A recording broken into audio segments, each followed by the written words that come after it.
Back home, though, and Tasmania's only rabbi has outlined what he hopes to see in a federal royal commission into anti-Semitism. Live to Aspen Blomfield in Hobart. Aspen, what does the Jewish community hope the inquiry will look into?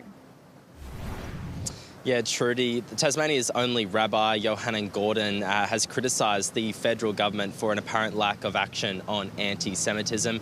He's outlined 4 key things he wants a federal inquiry into anti-Semitism to address. Firstly, the 2023 Sydney Opera House rally. The rabbi says some attendees incited violence against the Jewish community. Secondly, an unauthorised protest outside the Great Synagogue last year, which trapped worshippers inside. Thirdly, political rhetoric he claims is hyperbolic. And finally, why the International Holocaust Remembrance Alliance definition of anti-Semitism has been ignored. I asked the rabbi whether a royal commission is the best way to investigate these concerns. We know in the past that these inquiries can take anywhere from 1 to 4 years when action does need to be taken now. Here was his response. Do you think a royal commission will be able to address some of these problems? There are concerns it might be too long, that the scope might be too broad.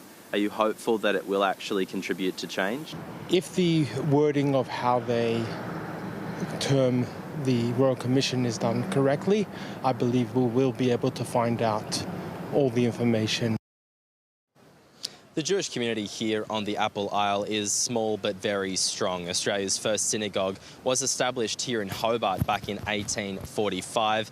About 2 centuries on, there's about 400 Jewish worshippers on the island, and they have been subject to an increasingly large number of anti-Semitic attacks. They ranged from a small business owner on the west coast whose storefront was vandalised to an email just a few days ago to the rabbi suggesting that the actions of Israel led to the Bondi terror attack, essentially legitimising the massacre. Let's take a listen.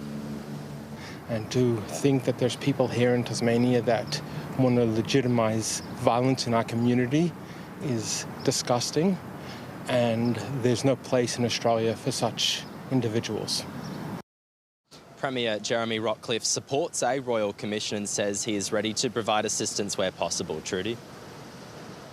Aspen, thank you.